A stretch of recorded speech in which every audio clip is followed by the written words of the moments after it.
अस्सलाम वालेकुम नाज़रीन, मैं हूं मंसूर अली खान। आप सबको पाकिस्तान की 77वीं सालगिरह मुबारक हो। नाज़रीन, आज के प्रोग्राम में हम देखेंगे कि आज़ादी के 77 बरस बाद पाकिस्तान कहां खड़ा है। जिस मकसद के लिए हमने आज़ादी हासिल की, उन मकासद को हासिल कर पाए या नहीं। कभी कभी तो महसूस होता है जैसे हमने मकसद के हसूल के लिए अपना सफ़र शुरू ही नहीं किया। हम ये नहीं कह सकते कि हमने तरक्की नहीं की, और ना ये कह सकते हैं कि हम बिल्कुल पसमानदा हैं। दुरुस्त सिमत का तयन ना होने के बायस मायूसी का शिकार होकर हम कभी अपनी क़यादत को जिम्मेदार समझते हैं तो कभी निज़ाम को। एक तरफ अगर हमारे पास अर्शद नदीम की मिसाल मौजूद है, तो वहीं दूसरी तरफ ना जाने क्यों नौजवान नस्ल पाकिस्तान के मुस्तकबिल से पुरुमीद नजर नहीं आती। पासपोर्ट ऑफिस के बाहर लगी नौजवानों की बड़ी लाइनें क्या इस बात का सबूत नहीं कि मौजूदा निज़ाम में यह सलाहियत ही नहीं कि ये यहाँ रहकर आगे बढ़ सकें। जमहूरी सफर की बात करें तो 1947 में शुरू होने वाला सफर फॉर्म 47 पर आकर खत्म हो जाता है। कभी कहा जाता है कि मुल्क के तमाम मसाइल का हल सदारती निज़ाम में है, और कभी कहा जाता है कि एक बांग्लादेशी मॉडल ही हमें तरक्की की राह पर डाल सकता है। मुआशी सफर की बात करें तो पाकिस्तान ने 1958 से अब तक IMF के साथ 24 मुआहदे किए, और अब एक नए प्रोग्राम के लिए झोली फैलाए हम एक दफा फिर उनके दर पर खड़े हैं। लगता है कि मुआशी इस्तेहकाम की मंजिल अभी बहुत दूर है। अदालती महाज पर देखें तो पिछले 77 बरसों में कोई काबिल कदर कारकर्दगी नजर नहीं आती। फौजी आमरों के साथ मिलकर आइन के साथ खिलवाड़ किया गया। कभी वजीर आजम को फांसी की सजा सुनाई गई तो कभी वज़ीर आजम को नाअहल करार दे दिया गया। साइंस और टेक्नोलॉजी की बात की जाए तो जब दुनिया 7G का सफर बर्क रफ्तारी से तय कर रही है, तो वहीं हम इंफॉर्मेशन टेक्नोलॉजी के आगे फायरवॉल बनाने जा रहे हैं। आज इस मुल्क का एक आम शहरी यही सवाल कर रहा है कि हम जहां खड़े हैं और जिन बहरानों का वतन अजीज को सामना है, उनसे बचने का कोई रास्ता है या नहीं। अगर है तो कौन सा है। तरक्की का रास्ता बड़ा कठिन और पेचीदा जरूर होता है, लेकिन इस रास्ते पर हम संभल कर कैसे आगे बढ़ सकते हैं, इसी पर बात करने के लिए अपने पैनलिस्ट का मैं इंट्रोडक्शन कराता हूं। हमारे साथ मौजूद हैं सीनियर तज्जियाकार, सहाफ़ी और कॉलम निगार मुजीबुर रहमान शामी साहब। हमें ज्वाइन कर रहे हैं सीनियर सहाफ़ी, तज्जियाकार, एंकर पर्सन सुहेल वड़ाइच साहब। हमारे साथ प्रोग्राम में मौजूद हैं सीनियर सहाफ़ी, तज्जियाकार और एंकर पर्सन मेहर बुखारी साहिबा। हमें ज्वाइन कर रहे हैं सीनियर सहाफ़ी, तज्जियाकार एजाज सैयद साहब। हमारे साथ मौजूद हैं अफसा कोमल साहिबा, जो कि एंकर पर्सन हैं और तज्जियाकार हैं, और हमारे साथ सीनियर सियासतदान फवाद चौधरी साहब भी मौजूद है। तमाम मेहमानों का बहुत बहुत शुक्रिया। सबसे पहले शामी साहब, मैं आपसे पूछना चाहूँगा, 77 साल सर, 77 साल के बाद आप क्या समझते हैं आज पाकिस्तान कहाँ खड़ा है? पाकिस्तान अल्हम्दुलिल्लाह अपने पाँव पर खड़ा है, मजबूती के साथ। उसकी मुश्किलात हैं, मसाइल हैं, लेकिन उनको हल करना है, और पाकिस्तान बहुत सी मुश्किलात में से निकला है और इंशाअल्लाह इन मुश्किलात में से भी निकल जाएगा। हमें अपने आइन के साथ जुड़े रहना है और साबित कदम रहना है, और इंशाअल्लाह हम गुज़र जाएंगे इस सारे मामला से भी इंशाअल्लाह। शामी साहब, आप तो काफ़ी पुरुमीद दिखाई देते हैं। सुहेल वड़ाइच साहब, आप क्या समझते हैं आज 77 साल के बाद पाकिस्तान आज कहाँ पे खड़ा है? मेरा ख्याल है कि 70 बरस का अगर जायज़ा लिया जाए पाकिस्तान के, तो हमने काफ़ी अचीवमेंट्स भी किए हैं। हमने कॉन्स्टिट्यूशन बनाया, हमने एटम बम बनाया, हमने अदारे तख्लीक किए, लेकिन जिस एक जो उम्मीद होती है वो हम पैदा नहीं कर सके। बहुत सारे इस्लामी ममालिक से बेहतर हमारे यहाँ आज़ादी है, हमारे यहाँ पॉलिटिकल सिस्टम है, कॉन्स्टिट्यूशन है, लेकिन बदकिस्मती से इस सब के बावजूद जो एक राह मुतय्यन होती है, जो मसालिह से, मफाहमत से, मुल्क के मुस्तकबिल के बारे में, उसमें हम इज्तमाही तौर पर नाकाम रहे हैं। और ज़रूरत इस बात की है कि होप और मुल्क के अंदर जो लोगों का मुल्क के सिस्टम पर जो एतमाद है वो बहाल हो जाए। मैं मेहर बुखारी साहब, आपसे भी यही सवाल पूछना चाहूँगा। बड़ा लंबा सफ़र है पाकिस्तान का, क्या समझती हैं आज मुल्क कहाँ पे खड़ा है? अस्सलाम वालेकुम। उम्मीद तो यही थी कि 77 बरस के बाद कुछ चीज़ें, कुछ असूल, कुछ ज़वाबित जो हैं वो तय पा जाते, आइन की पासदारी होती, रूल ऑफ लॉ होता, इधर इलेक्शंस के ऊपर कंट्रोवर्सीज़ ना होती, एक डेमोक्रेटिक पार्लिमानी निज़ाम जो है वो बड़े दस्तूर के मुताबिक चल रहा होता। मगर बदकिस्मती ये है कि 77 साल बाद भी हम बुनियादी इश्यूज़ के अंदर और बुनियादी जो बेसिक्स हैं आपके, हम अभी भी उसी के अंदर उलझे हुए हैं। आप अभी हालात देखिए तो इस मुल्क में अभी ये क्लैरिटी नहीं है कि अगले चीफ जस्टिस जो हैं वो अक्टूबर में नोटिफाई होने जा रहे हैं कि नहीं। ऑफ कोर्स उम्मीद पे ही सब कुछ कायम है, मगर एक बड़े भारी दिल के साथ अगर आप आज इर्द गिर्द देखें और जायज़ा लें तो मुझे लगता है कि जिस तरह फैज़ साहब ने कहा था, हमारे पोइट फैज़ ने, क्योंकि आजकल तो जनरल फैज़ ख़बरों में उन्होंने कहा था चले चलो कि अभी मंजिल नहीं आई, तो अभी तो मुझे लगता है कि हम मंजिल के करीब भी नहीं हैं। बहुत मज़ीद जुस्तजू करने की ज़रूरत है और आइन की पासदारी और आइन के हवाले से हमारी कमिटमेंट जो है वो बहुत शेकअप हुई भी है। तो हालात तो अफसरदा ही हैं। नहीं कभी ये गुमान था कि 77 सालों बाद भी हम बेसिक फाउंडेशनल क्वेश्चंस के ऊपर उलझ रहे होंगे। बहर साहब, मैं ज़रा एजाज़ सैयद साहब से भी ये पूछना चाहूँगा। एजाज़, आपने हिस्ट्री को बड़े गौर से पढ़ा है, आपने बहुत सी किताबें भी पढ़ी हैं, पाकिस्तान की तारीख को बहुत अच्छी तरह आप जानते हैं। क्या समझते हैं आज मुल्क 77 साल के बाद किस जगह पे मौजूद है? देखिए, 77 बरस बाद पाकिस्तान शदीद माशी बहरान का शिकार है और शदीद माशी बहरान की वजह पाकिस्तान का सियासी और जमहूरी अदम इस्तेहकाम है। और पाकिस्तान के सियासी और जमहूरी अदम इस्तेहकाम की जो बुनियादी वजह है वो सियासतदान भी हैं और गैर शफाफ इंतखाबात भी हैं, जिसमें हमारी जो इस्टेब्लिशमेंट है वो भी किरदार अदा करती रही है और बड़ा विजिबल किरदार अदा करती रही है और बड़ा सबसे नुमायाँ किरदार अदा करती रही है, और उसमें हमारी अदलिया भी ज़िम्मेदार है। तो 77 बरस के बाद अगर हम देखें तो पाकिस्तान के जो तमाम अदारे हैं वो बहरान का शिकार हैं, अवाम माशी बदहाली का शिकार है, और इस बहरान की जो सबसे बड़ी जिम्मेदारी आयद होती है वो पाकिस्तान की इस्टेब्लिशमेंट, पाकिस्तान की अदलिया, इसके ऊपर आयद होती है। और पाकिस्तान की जो पॉलिटिकल इलीट है यानी कि सियासी अशराफिया, वो भी इसकी ज़िम्मेदार है। लेकिन अगर सबसे बड़ी जिम्मेदारी अगर बात करें तो वो हमारी इस्टेब्लिशमेंट आप समझते हैं सबसे ज़्यादा जिम्मेदार है आज पाकिस्तान जहाँ भी खड़ा है। अफसा कोमल साहब, आपसे भी यही सवाल, आप भी क्या एजाज़ की बात से एग्री करती हैं या आपकी मुख्तलिफ राय है 77 साल के सफ़र के हवाले से?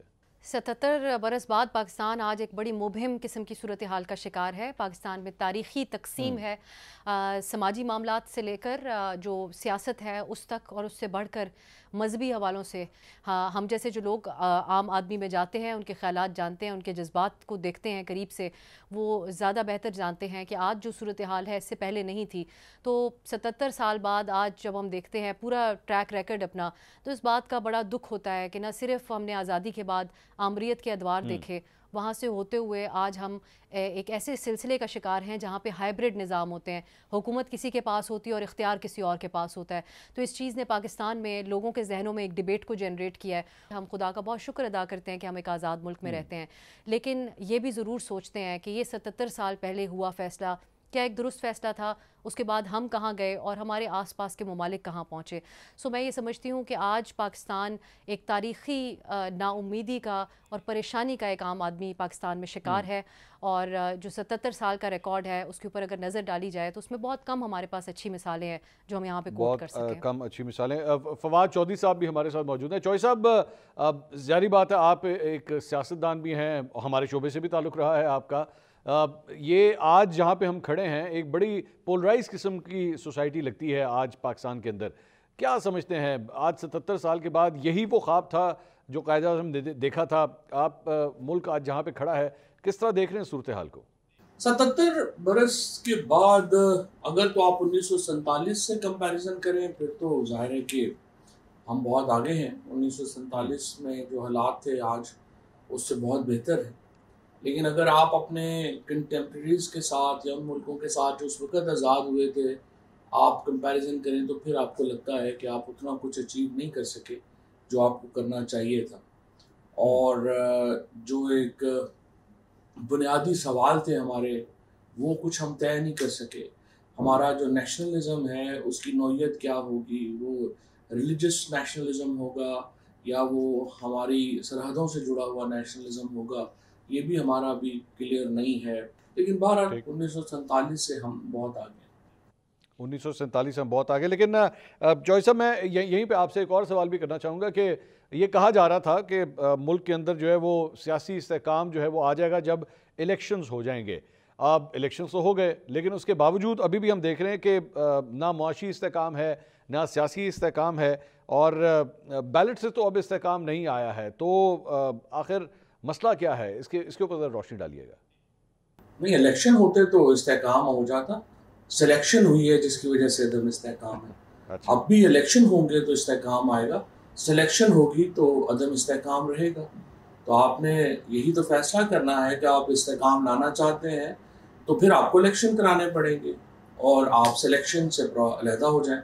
तो जब तक हमारी ये ख्वाहिशें होंगी कि इलेक्शन के नाम के ऊपर सिलेक्शन होती रहे तो जाहिर है इस्तेहकाम नहीं आ सकता। शामी साहब, आपसे पूछना चाहूँगा, चौधरी साहब तो इसको इलेक्शन नहीं बल्कि सिलेक्शन कह रहे हैं, और आज जब हम 1947 को याद करना चाह रहे हैं तो फॉर्म 47 की यादें जो हैं वो ताज़ा हो जाती हैं, जिस तरह ये इलेक्शंस हुए थे। आप क्या समझते हैं आखिर ये इस्तेहकाम क्यों नहीं आया, मुआशी तौर पे, जमहूरी तौर पे, सियासी तौर पे इस्तेहकाम क्यों नहीं आया?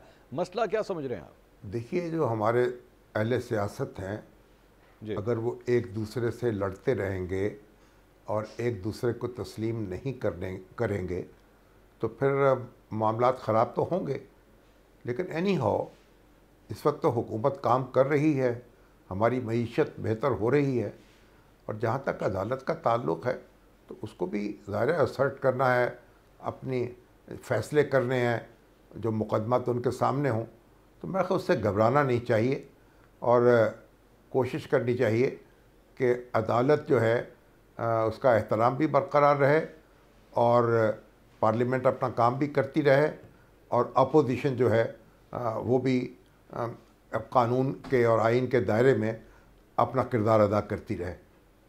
अच्छा, आपने तमाम इदारों को जो है अपना आइनी किरदार अदा करने की बात की, और आप ये समझते हैं कि मुआशी तौर पे अब कुछ बेहतरी आ रही है। सुहेल बड़ाई साहब, आपकी क्या राय है? इलेक्शन से सारी उम्मीदें जुड़ी हुई थी, शामी साहब समझते हैं कि अब बेहतरी आना शुरू हो गई है, फवाद चौधरी साहब ये समझते हैं कि नहीं, ये इलेक्शन नहीं था, ये सिलेक्शन था। तो आप समझते हैं कि हालात में कुछ बेहतरी आई है या मसला वैसे का वैसे ही? और अगर मसला वैसे ही है तो आखिर ये मसला यहाँ पे क्यों है, इस पर रोशनी डालिएगा ज़रा।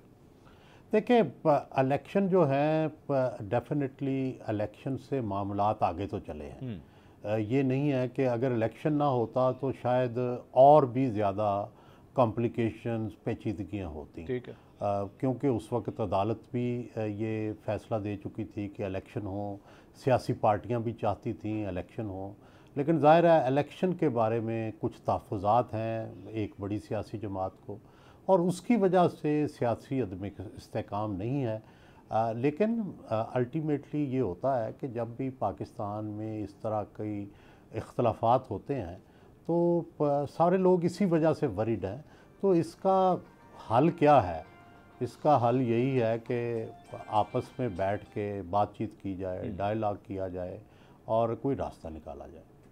अब सर, आपसे भी यही सवाल मैं करना चाहूँगा कि बैलेट के ऊपर जो है, जारी बात है, हम काफ़ी रिलाय कर रहे थे कि बैलेट से जो है वो मसले हल हो जाएंगे, बैलेट पेपर आएगा, अपना फ़ैसला आवाम सुनाएगी, लेकिन हम फिर 45 और 47 के बीच में जो है वो फंस के रह गए, फॉर्म 45 और फॉर्म 47। क्या समझ रही हैं, आखिर प्रॉब्लम क्या है? देखिए, आइडियली तो बैलेट से ही इस्तेहकाम आना चाहिए एक जमहूरियत में, लेकिन इस किस्म की फ्लॉड डेमोक्रेसी जब हो तो हम फिर बात करते हैं, फिर जो असूल होते हैं उसको एक तरफ रखते हुए हम हालात के मुताबिक बात करते हैं। मैं ज़ाती तौर पे ये समझती हूँ कि जब हम इस्तेहकाम की बात करते हैं, स्टेबिलिटी मुल्क में लाने की बात करते हैं, तो इस वक्त मौजूदा सूरत हाल में हमें इस तरफ देखना कि कोई सियासी जमातें आपस में बैठेंगी, बहुत अच्छी बात है, लेकिन उन्होंने अपनी अपनी सियासत भी करनी होती है। वो साथ बैठेंगे तो वो किन 4 नुक्तों के ऊपर इत्तफाक कर लेंगे, आज कॉन्फिडेंटली कोई भी ये नहीं कह सकता। पाकिस्तान जैसे मुल्क में जिसको इस किस्म की मईशत का सामना है कि जिसकी मिसालें कम मिलती हैं आज के दौर में, जहां इतनी बड़ी पॉपुलेशन हो और इतनी बड़ी यंग पॉपुलेशन हो, सो हमारे लिए इस्तेहकाम इसी तरीके से आ सकेगा कि सब इकट्ठे बैठ के एक कंसेंसस के साथ इस किस्म की मुस्तकिल पॉलिसी पाकिस्तान के लिए बनाएं। वो मुआशी पॉलिसी भी हो, वो एक्सट्रीमिज़म के हवाले से, ये 2 मसाइल हैं जो सबसे बड़े मसाइल हैं पाकिस्तान में। अब हम इस नतीजे पर भी पहुँचे हैं कि ये चंद एक ख़ानदान है जिनका पाकिस्तान के ऊपर राज है वो अपनी सियासत करेंगे, वो अपनी सियासत के लिए कभी प्रो इस्टेब्लिशमेंट हो जाएंगे, कभी एंटी इस्टेब्लिशमेंट हो जाएंगे, और उनका कारकुन जो शख्सियात के अराउंड उसके जज्बात घूमते हैं वो वैसा ही रहेगा। लेकिन एक आम पाकिस्तानी, अगर हम सियासी जो हमारी एफिलिएशंस होती हैं आम आदमी की, उससे बाला हो के सोचें तो उन तमाम लोगों के, तमाम पाकिस्तानियों के हालात एक ही जैसे हैं। सो आई थिंक, और मैं इस बात पे बहुत ज़ोर देना चाहूँगी कि ऐसी पॉलिसी की पाकिस्तान को, अब सर्वाइवल की जंग है, इमरजेंसी बेसिस के ऊपर ऐसी पॉलिसी बनानी चाहिए जिस पे सबका इत्तेफाक हो, हुकूमत जो भी आए, लेकिन आम आदमी के हालात पे एक हद से ज़्यादा असर ना पड़े। आम आदमी के हालात जो हैं वो उस पर फ़र्क पड़ना चाहिए। और साथ ही साथ ये जो फैमिलीज़ के हवाले से आपने बात की कि फैमिलीज़ का राज जो है इस मुल्क के ऊपर कायम है। एजाज़ सैयद साहब, आपकी क्या राय है? अगर तो फैमिलीज़ का राज इसी तरह कायम है और उन्होंने ही सब कुछ करना है, तो फिर इलेक्शंस का फ़ायदा क्या? क्यों तो फिर इलेक्शंस से जो उम्मीदें बांधी जा रही थी कि जनाब इलेक्शंस हो जाएंगे, हालात उसके बाद बदल जाएंगे, तो फैमिली तो फिर आ गई, दोबारा आ गई, तो आखिर मसला क्या है? आप क्या समझते हैं? देखिए, आप ये कहते हैं कि इलेक्शन हो गए और इस्तेकाम नहीं आया। सवाल ये है कि क्या इलेक्शन शफाफ हुए? क्या इलेक्शन से पहले धांधली नहीं हुई? क्या इलेक्शन के दौरान धांधली नहीं हुई? क्या इलेक्शन के बाद जोड़ तोड़ नहीं हुई? ये सारा कुछ हुआ है। साल 2018 का हमने इंतखाब देखा जिसमें बड़ा विजिबल रोल नज़र आया हमें इस्टेब्लिशमेंट का।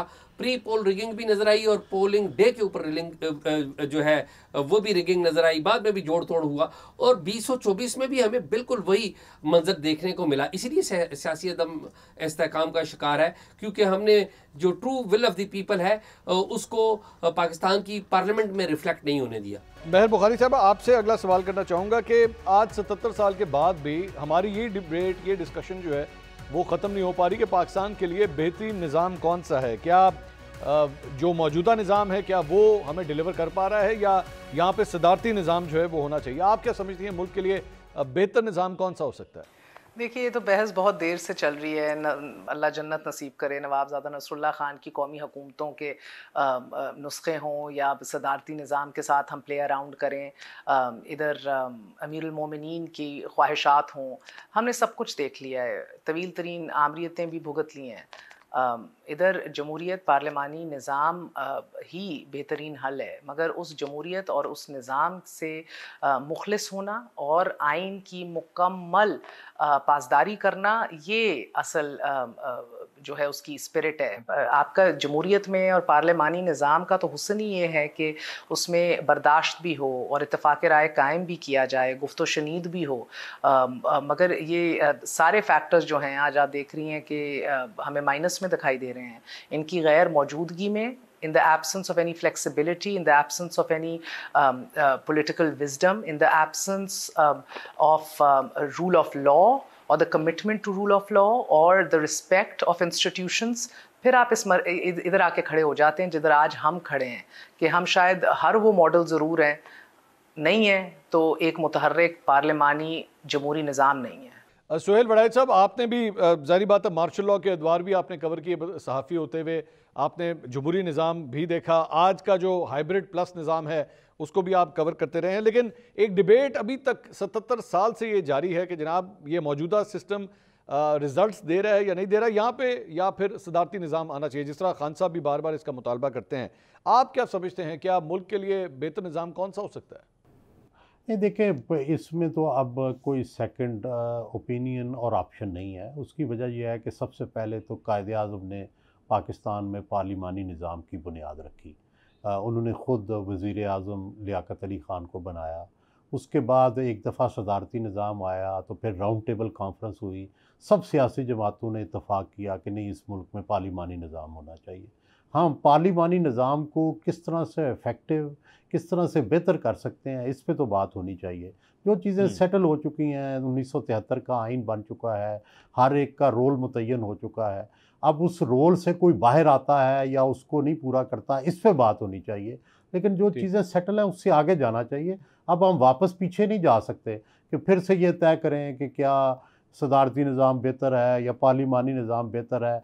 हम ये सेटल कर चुके हैं, हमारे बड़े, हम सब इस पे इत्तफ़ाक़ कर चुके हैं, 1973 के आइन पे सबके दस्तखत हैं कि पार्लिमानी निज़ाम होगा मुल्क में। अच्छा, आप ये समझते हैं कि डिबेट ऑलरेडी ख़त्म हो चुकी है, लेकिन मेरी एक सिर्फ ये राय है कि पाकिस्तान की एक बहुत बड़ी सियासी जमात का सरबरा अगर ये बार बार ये बात कह रहा है कि जी सदारती निज़ाम आना चाहिए, तो फिर उसे इग्नोर तो नहीं किया जा सकता। ये डिबेट तो वहाँ पे मौजूद है। शामी साहब, आपकी क्या राय है सर? आप सुहेल बड़ाई साहब की बात से एग्री करेंगे या आपकी अपनी राय डिफरेंट है कुछ? देखिए, सदारती निज़ाम भी जमहूरी है, पार्लिमानी निज़ाम भी जमहूरी है। कौमों ने पार्लिमानी निज़ाम के तहत भी तरक्की की है, सदारती निज़ाम के तहत भी तरक्की की है, और ऐसे मुल्क भी मौजूद हैं जो सदारती निज़ाम में भी कुछ करके नहीं दिखा सके, तो पार्लिमानी निज़ाम का तो एक मामला अलग है। अब बांग्लादेश की जो हालत है, वहाँ तो पार्लिमानी निज़ाम कायम था, लेकिन इंडिया जो है वहाँ भी पार्लिमानी निज़ाम है और वो एक बेहतर तरीक़े से आगे बढ़ रहा है। तो हमारे यहाँ जो आइन है वो पार्लिमानी निज़ाम का पाबंद बनाता है हमें। अगर हम आइन में तब्दीली कर सकें जमहूरी ज़राए से, जमहूरी तरीक़े से, तो सदारती निज़ाम भी अडॉप्ट किया जा सकता है। लेकिन जो भी तब्दीली हो वो आवाम की राय के मुताबिक होनी चाहिए और दस्तूर में दिए गए तरीक़ेकार के मुताबिक होने चाहिए। ये मुसल्लत नहीं की जानी चाहिए। अगर कोई चीज़ मुसल्लत की जाएगी तो उसका कोई नतीजा नहीं निकलेगा। मुसल्लत करने की आपने बात की, तो एजाज़ ने मेरे पिछले सवाल के जवाब में यही बात की थी कि अगर इलेक्शन साफ़ व शफाफ नहीं होंगे तो फिर रिज़ल्ट उसके किस तरह निकलेंगे। तो एजाज़ साहब, आप समझते हैं कि अगर इस पूरे निज़ाम की एक तब्दीली कर दी जाए तो फिर इलेक्शंस भी शायद बेहतर होना शुरू हो जाएँ? सदारती निज़ाम की जिस तरह खान साहब बात करते रहे हैं, अगर उसके आने से क्या हालात बेहतर हो सकते हैं, या आपके ख्याल में उसमें भी करप्शन का वही अंसर होगा जो मौजूदा निज़ाम के अंदर है? देखिए, जो आप सदारती निज़ाम की बात कर रहे हैं, वो आप सदारती निज़ाम की नहीं बात कर रहे, आप एक फ़ौजी निज़ाम की बात कर रहे हैं जहाँ पर वन मैन शो हो। पाकिस्तान एक पार्लिमानी जमहूरी निज़ाम का हामिल है। अगर आपने इसको सदारती निज़ाम में तब्दील करना है तो पाकिस्तान के आइन को तब्दील करना होगा। जो इतना अरसा गुजरा, हमारे 77 साल गुजर गए, इसमें आप सदारती निज़ाम लगाएं या पार्लिमानी निज़ाम लगाएं, जब तक आप सियासत में मुदाखलत को बंद नहीं करते हैं और सियासी इशराफिया जिम्मेदारी से अपना किरदार अदा नहीं करती, तो ये आप सदारती निज़ाम लगा लें या पार्लिमानी निज़ाम लगा लें, ये मामला मेरे ख्याल में हल नहीं होगा। फवाद चौधरी साहब, आपसे पूछना चाहूँगा, अब जाहिर बात है खान साहब जो हैं वो सबसे बड़े एडवोकेट रहे हैं सदारती निज़ाम के।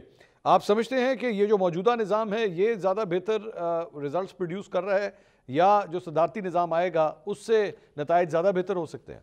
देखिए, पार्लिमानी जमहूरियत और सदारती जमहूरियत दोनों जमहूरी निज़ाम है, लेकिन जो सदारती निज़ाम की बुनियादी शर्त हमारे लिए ये होगी कि हम सूबे छोटे कर सकें, उसके ऊपर पाकिस्तान में अभी कंसेंसस नहीं है। तो इस अदम मौजूदगी में आप पार्लियामेंट्री फॉर्म ऑफ गवर्नमेंट ही पाकिस्तान के लिए सूटेबल है। और वैसे भी सिस्टम्स तो आप जो भी रखें, चाहे पार्लिमानी जमहूरियत रखें या सदारती जमहूरियत रखें, उसकी ईमानदारी से इम्प्लीमेंटेशन ज़रूरी है। फॉर एग्ज़ाम्पल, सदारती हो निज़ाम या पार्लिमानी निज़ाम हो, दोनों के लिए पॉलिटिकल पार्टीज़ का एक इंस्टीट्यूशन बनना ज़रूरी है। और हमारे यहाँ तो पॉलिटिकल पार्टीज़ ही अभी मौजूद नहीं हैं। हम तो अभी शख्सियात के इर्द जो है वो हमारे सियासत घूमती है। तो वो ये बुनियादी चीज़ जमहूरियत की तरफ बढ़ने के लिए पॉलिटिकल पार्टीज़ हैं जो अभी तक मौजूद नहीं है। बाकी पार्लिमानी हो या सदारती हो, उससे कोई बड़ा फ़र्क नहीं पड़ता। अब मैं ज़रा अगले सवाल की तरफ आता हूँ और ज़रा फॉरवर्ड आगे चलना किस तरह है। आगे के हालात जो है 77 साल तो गुजर गए, अब आगे अगले 77 जो है वो किस तरह गुजारने चाहिए, आगे बढ़ने का रास्ता आखिर क्या? सुहेल बड़ाई साहब, आपकी राय सर, आपकी क्या तजावीज़ है? देखिए, मुल्कों के, कौमों के आगे बढ़ने का तरीका तो यह है कि जितनी भी मुमकिन हो मफाहमत और डायलॉग किया जाए।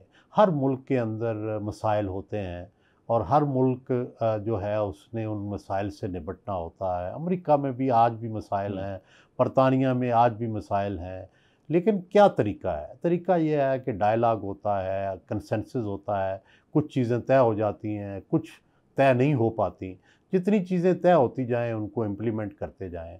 पाकिस्तान में भी यही मसला है कि जो चीज़ें अदलिया का रोल है, फ़ौज का रोल है, सियासतदानों की कितनी उनकी खुद मुख्तारी है, हम आइन पे कितना अमल कर रहे हैं, कितना नहीं कर रहे, इस पे ज़ाहिर है चीज़ें जो है वो आगे बढ़नी चाहिए, यही रास्ता है। और सबसे पहली बात है पॉलिटिकल पार्टीज़ का डायलॉग, और फिर पॉलिटिकल पार्टीज़ के डायलॉग में जो कंसेंसस हो, 73 का आइन वैसे बना, 18वीं तरमीम वैसे बनी, इसी तरह दहशतगर्दी के ख़िलाफ़ एक्शन ऐसे हुआ, तो उसके बाद मुक्तदरा जो है वो भी डेफिनेटली जब एक पॉलिटिकल कंसेंसस होता है तो वो भी मानते हैं। तो इस वक्त इसकी ज़रूरत है। और दूसरे जो अदारा जाती लड़ाई है या अदारों के दरमियान जो आपस की लड़ाई है, उससे भी कभी मुल्कों को फ़ायदा नहीं होता, तो उसकी भी कोई रास्ता निकालना चाहिए। और ये रास्ता किसको निकालना चाहिए? पॉलिटिकल लीडर्स को, क्योंकि मुल्क के लोगों ने उन्हें ही वोट दिए हैं और वही उनके लीडर हैं। तो ये लीडरशिप का काम है कि वो रास्ता निकालें। मैं अगला सवाल शामी साहब आपसे पूछना चाहूँगा। आप बुजुर्ग हैं, आप हमें किस तरह की रहनुमाई अता फरमाएंगे? आगे बढ़ने का रास्ता यही है कि हर अदारा अपना काम करे, हर शख्स अपना काम करे, पार्लियामेंट अपना काम करे, अदलिया अपना काम करे, हमारी फ़ौजी क़यादत अपना काम करे और दस्तूर के दायरे में रहकर सब काम करें। और अपोजिशन और हुकूमत जो है वो भी एक दूसरे को तस्लीम करें। दुनिया में कोई ऐसा जमहूरी मुल्क नहीं है जहाँ अपोजिशन और हुकूमत जो हैं वो एक दूसरे को तहत करने पर लगे रहें। ये जमहूरियत की रूह के ख़िलाफ़ है या आइन के ख़िलाफ़ है। और ये जो हमारी कोई भी दुनिया का माशरा ले लें उसमें ये चीज़ आपको देखने में नहीं मिलेगी। तो जियो और जीने दो, ये हमें सीखना होगा। महर बुखारी साहिबा, आपसे भी यही सवाल। देखिए, जितनी भी आप कोशिशें कर लें, जितनी भी आप एक्सरसाइजेस कर लें, जितने भी आप फॉर्मूले आजमा लें, एंड ऑफ द डे आवाम की विल को रिस्पेक्ट करना, उसे सुप्रीम मानना और उसको इम्प्लीमेंट करना कि आवाम की जो विल है वो रिफ्लेक्ट हो निज़ाम के अंदर, वो दिखाई दे, यही हल है। इस खींचातानी से तो मुल्क तरक्की नहीं कर सकेगा कि कोई भी सिविलियन आपका वज़ीर आज़म जो है वो अपनी टेन्योर पूरी ना कर सके, कोई भी गवर्नमेंट जो है वो अपनी तमाम जो टेन्योर है वो मुकम्मल ना कर सके। हमेशा कंस्पिरेसीज़ हों, खींचातानी हो, पॉलिटिकल इंजीनियरिंग हो, कोई भी सबक ना सीखे, कोई भी मुकम्मल कमिटमेंट ना करे। जो नज़रिया है वो सिर्फ आपका मुफादात की नज़र हो जाए हर बार जब ज़रूरत पड़े और आप कायम ना रहें किसी नज़रिए के ऊपर। और मुझे लगता है कि सबसे ज़्यादा जो पहल की ज़रूरत है वो एज ऑफ राइट नाउ वो इमरान खान की तरफ से ज़रूरत है कि वो बात करें सियासी स्टेक होल्डर्स से। और उसके बाद ये हुकूमत वक्त जो एक डिनाइल मोड में गई हुई है, जिसको शायद इंकारी होते हुए भी एक हारा हुआ इलेक्शन जीत के आना और उसके बाद बजिद रहना कि किसी और की कोटे की सीटें भी आपको चाहिए हैं, उनकी रिजर्व सीटें भी चाहिए हैं, उनके returning candidates, notified returning candidates, उनको भी डी नोटिफाई करके आपने वो सीटें भी हड़प करनी है बस अंधाधुंध 2/3 अक्सरियत के लिए। तो ये इस तरह के जो मिजाज होते हैं ये आपको ज़्यादा देर सर्वाइव नहीं करा सकते। मुझे लगता है मुस्लिम लीग नून को मुतनब्बे होना चाहिए था इस इलेक्शन में जो उनका हाल हुआ है। उनको रियलाइज़ करना चाहिए था इस बात से कि कितना पॉलिटिकल कैपिटल उनका लूज़ हुआ है। मगर शुमाई किस्मत वो सबक सीखने तो दूर की बात, बिल्कुल इधर उल्टी गंगा बह रही है। अफसा कोमल साहबा, आपकी क्या राय है? अब यहाँ से आगे किस तरह बढ़ा जा सकता है? क्या गाइडलाइंस हो सकती हैं? आगे बढ़ने का मैं वही बात दोबारा दोहराऊंगी कि इस किस्म की पॉलिसी बनाई जाए जिसके ऊपर सबका इत्तेफाक राय हो, और इस बात को मद्देनज़र रख के कि जो आउटडेटेड सियासत है, जो माजी की सियासत है, कभी इस्टेब्लिशमेंट को के पसंदीदा बनने की कोशिशें करना, कभी उनके ख़िलाफ़ आवाज़ उठा के अपने आप को इनकलाबी ज़ाहिर करना, इस सियासत से आगे निकल कर पाकिस्तान की जो एक बढ़ती हुई पॉपुलेशन है और एक बहुत बड़ी तादाद में, क्योंकि यहाँ पे एक बहुत बड़ा इंसानी अलमिया जन्म ले चुका है, तो उन चीज़ों से वाला होकर मैं समझती हूँ कि अब पाकिस्तान के अवाम का इस निज़ाम के ऊपर आपको एक तो एतमाद बहाल करना होगा, उनका इंसाफ के निज़ाम के ऊपर एतमाद बहाल करना होगा। और उसके अलावा पाकिस्तान में मैं ज़ाती तौर पर मेरा ये भी ख्याल है कि बहुत से हमारे समाज के अंदर जो मसाइल हैं और जो इंतहा पसंदी है, इन सारी चीज़ों को काउंटर करके हमें दुनिया को भी एक पैगाम देना है कि जिस किस्म का हमारे बारे में तासुर है, जिसको ज़ाइल करने के बजाय उसको हमने मज़ीद बढ़ावा दिया है अपनी पॉलिसी के ज़रिए, इस किस्म की मुबहिम पॉलिसीज़ को ख़त्म करना होगा जो हमारे यहाँ इदारों की तरफ से नाकिस पॉलिसी रही जिसके नताइज आज पाकिस्तान के लिए बुरे निकले, उसको ऑन दी रिकॉर्ड आके तस्लीम करना होगा और फिर हम सारों को एक पॉइंट पे आगे बढ़ने की बात करनी होगी। ये नहीं हो सकता कि आप एक डिनाइल में रहें कि हमने माजी में कोई गलती नहीं की और उसके बावजूद आप जो है वो ज़ोर ज़बरदस्ती चाहें कि लोग आपकी बात के ऊपर एतमाद करें। सो उन सारी चीज़ों से आगे निकल के एक इंटायरली नई पॉलिसी के साथ, एक नई सोच के साथ और एक रियलिस्टिक अप्रोच के साथ आपको आगे बढ़ना होगा और इस सब में कौम को एतमाद में लेना होगा। इसके अलावा आगे बढ़ने का मुझे कोई रास्ता नज़र नहीं आता। फवाद चौधरी साहब, आपसे राय जानना चाहेंगे, बतौर एक सियासतदान आप क्या तजवीज़ करेंगे, पाकिस्तान को आगे बढ़ने के लिए क्या करना चाहिए? देखिए, आगे हमारा जो फ्यूचर है ना वो बड़ा इंटरेस्टिंग मुझे तो नज़र आ रहा है। पहली बात तो ये है कि मेरे नज़र के अंदर इस पूरे रीजन का जो अगला 10 साल या 15 साल हैं ये उतने ही अहम हैं जितने 1938 से लेके 1950 तक के 12 साल जो थे जिन्होंने शेप अप किया इस सारे खित्ते को। ब्रिटिश इंडिया जो था इसको जिस तरह से शेप अप किया उन 12 सालों में, और मेरी नज़र में जो हिंदुस्तान और पाकिस्तान की जो ओरिजिनल थॉट थी कि ये कनाडा और अमेरिका जैसे दो मुल्क होंगे, हमारे पास चांस है कि हम अगले 12 साल में हम उस तरफ बढ़ सकें, क्योंकि जिस किस्म के हालात का सामना हमें रहा है पहले वो हालात अब ख़त्म हो गए हैं और अब हमारी इंटरडिपेंडेंस बढ़ जाएगी और जो वेस्टर्न ब्लॉक के ऊपर या अरब ब्लॉक के ऊपर हमारी डिपेंडेंस थी उनकी डिपेंडेंस हम पर थी, ये कह लीजिए, वो कम हो जाएगी और हमें अपने रीजन के ऊपर तवज्जो देनी होगी। So I think it's a game changing era for Pakistan, India and Bangladesh. बहुत बहुत शुक्रिया फवाद चौधरी साहब आपका। अब साहब कोमल साहिबा, महर बुखारी साहिबा, मुजीबुर रहमान शामी साहब, एजाज सैयद और सुहेल वड़ैच साहब, बहुत बहुत शुक्रिया। नाज़रीन, हमारे पैनलिस्ट की राय आपने सुनी, आप उनसे एग्री भी कर सकते हैं, डिसएग्री भी कर सकते हैं, लेकिन एक हकीकत है और वो हकीकत ये है कि अगर ये पूरी कौम मिल के एक जान हो के ये फैसला कर ले कि अब चाहे कुछ भी हो जाए, हमें कोई आपस में अलग नहीं कर सकता, हमें कोई आपस में पोलराइज नहीं कर सकता, एक दूसरे से दूर नहीं कर सकता, हम लड़ेंगे, हम एक दूसरे से बहस भी करेंगे, चाहे कुछ भी हो जाए, लेकिन हम रहेंगे पाकिस्तान के अंदर ही और पाकिस्तानी बन के ही रहेंगे, तो यकीन कीजिए कि दुनिया की कोई ताकत हमारा रास्ता नहीं रोक सकती।